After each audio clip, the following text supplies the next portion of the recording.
if you're believing for something, you can't be negative about it, Mm.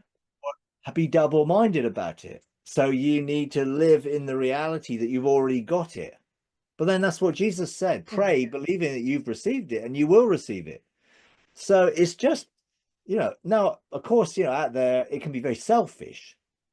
Well, I want a Yeah. bigger house, bigger car, better job, better this, better that, and the other. And it's like, okay, but actually, what is the reason for having something? Is it for it to be a blessing? So you can bless other people. It isn't purely selfish. Now, some of the, manifesting your reality is based in a selfishness and self-centeredness about having more and better and bigger. And ultimately, the principles might work, but actually it's not going to bring any joy or satisfaction, because people can get a bigger house and bigger car and they can be no more happy and no more joyful in life. So it doesn't work because it's a manifestation of materialism. And materialism doesn't meet a spiritual need, Mm. just a temporary fix and plaster that you put on your life. So I'm not saying those people aren't onto something, but they're just separated from the real reality of it. And God, of course, wants to bless us so we can be a blessing. That's the key to it. There's always I receive so I can give. Not, well, great, I'm going to keep all this to myself and I'm going to have more and more and more and more, you know. But in terms of releasing a frequency, it's an intention for a particular purpose that you release as a frequency, because everything is frequency. Everything is vibrating at a particular frequency, whether it's solid matter, whether it's thoughts, whether it's intentions, whether it's desires, they're all frequency. They are energy. And if you intentionally want to connect with somebody that's aligned to God's heart and purpose for your life, then you can release that intention and desire, which will connect with somebody else. And that might be a spiritual connection. And that's what I did. When God spoke to me, about having another relationship, which I was not even, it wasn't even on my radar. I thought, I don't really want another relationship. It's like, I can live on my own very, very happily, you know, and I won't have the hassle of relationship, and all of that. And when God said that, I was a bit put out, well, what do you mean? How can I be selfish? What, just being content to live on my own with you? But then when he said that, it was like, oh, okay. And it changed my whole thinking towards it, because I just wasn't thinking about being a blessing to anybody else or being able to make someone else happy and to love somebody else. So really, loving others like I'm loved by God, if I don't give that, well, I'm being selfish, because I'm keeping something which is so amazing to myself. So when I sort of accepted, okay, my thinking has changed, but how would I possibly find somebody? Because I didn't date since I was 16, so this is a long time ago. In fact, 50 years ago now. So it was like I didn't know what to do, and I was a bit like, okay, God, if you want me to find, have someone, well, give them to me then. And he said, what he said was, well, you know how to do it. You know how to connect. And I thought, yeah, I do. I do. And I was like, so it means I've got to do something then.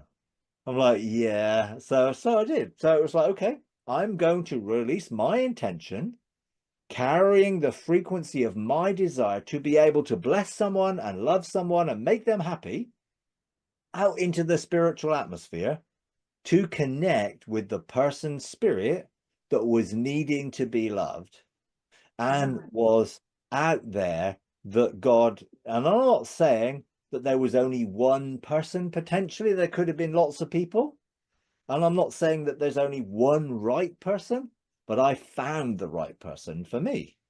and I drew and connected, and we eventually met, and there was I knew in my spirit that this was the person that I had connected to by releasing a desire and a frequency to connect with them. I just knew it. No, I didn't tell them that. They would have thought I was really weird on the first date to say, "Oh, you're here because I've drawn you by some spiritual frequency." You're like, oh, so Yeah. that's not. I just talked about, hey, I'm here, and this is me, and how are you, and but within 10 minutes, we were down into the deep things of our lives, and and it was like we could talk really easily about things which you shouldn't talk about on the first date. This wasn't really a date; it was just we're going to meet up. Hmm. But we were talking about things that you really weren't advised to talk about. Why I'm here, how did I get divorced, what happened, what's going on, whatever. And I knew how to engage my spirit with her spirit, even though she didn't know that that's what I was doing, but she soon felt it. Mm. She soon felt me, and she felt that I was engaging at a level that she'd not had engaged with before. So I put into practice what God had done with me. See, God had drawn me into first love, and he'd drawn me into my relationship and my origin in him, and truly unveiling and that then opened up the door for me to do what in a relationship what God had done for me. And I didn't think it possible that God could restore first love. I thought, well, I've done that. It's happened. I got hurt, and yeah, because we all do in the past. We're emotionally fragile when we're teenagers and whatever, and you first fall in love, and it's all hormones mixed in with it and all of that stuff. And we think that's what it is. And, I got hurt and I closed down emotionally, and I didn't want to be hurt again, so I wasn't open. And God had to bring healing into my life and all of the things. But I never imagined he could restore my ability to have a first love relationship. And he did. And I fell in love. Oh. But I fell in love after I chose to love. And that was the difference. I wasn't just drawn physically or emotionally. I engaged first in the spirit. And when the second time we got together, we were sat by a lake, in a gardens, and we sat there, and we were just captivated in a sense. And about 4 hours went by, and everyone else had gone, and we were virtually the only people left, because we were just looking into each other's eyes and just focused. And I was able to look and see what was in her heart. And I saw some of the hurt and the pain, and some of the caution, and some of the through what had happened in her life. And at that moment, it was like I knew I had an opportunity of choosing to love her unconditionally, to create a safe environment for her to be able to blossom and to be able to love again and to be able to feel love again. And I chose to do it, because that's what God chooses to do with us, and he chooses to love us. And I chose to love her unconditionally, and I shared with her some of the things I saw, and I just think, and she was very cautious. She didn't want to, but I thought, okay, I'm going to give her the time and the space. So I'm going to create an environment where I overshadow her with my spirit so that she can feel safe to come out of her fear and anxiety of relationships and what might happen.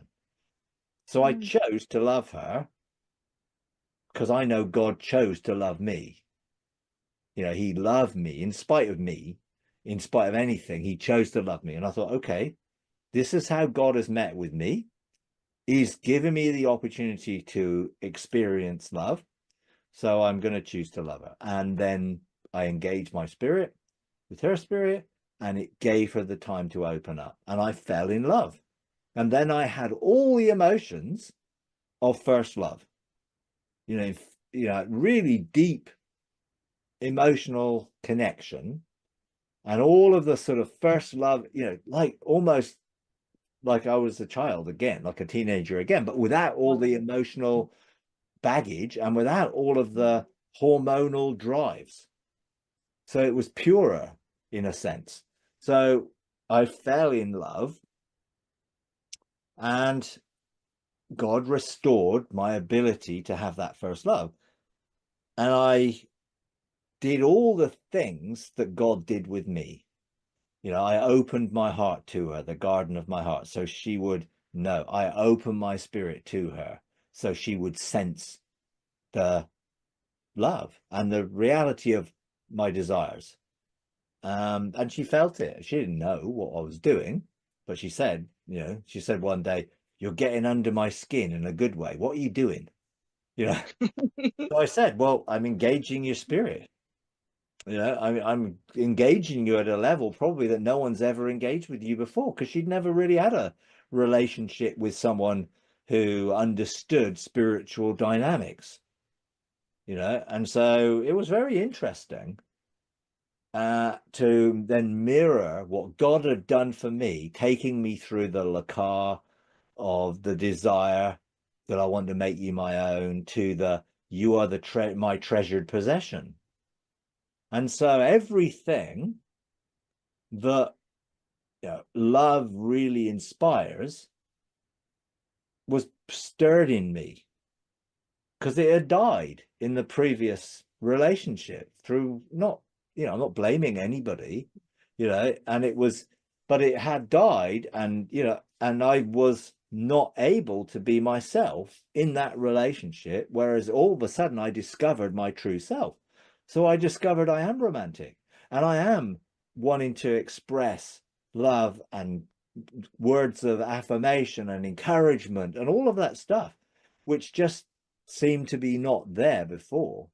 And I thought it was me, that's just not me. But actually it wasn't. It is me.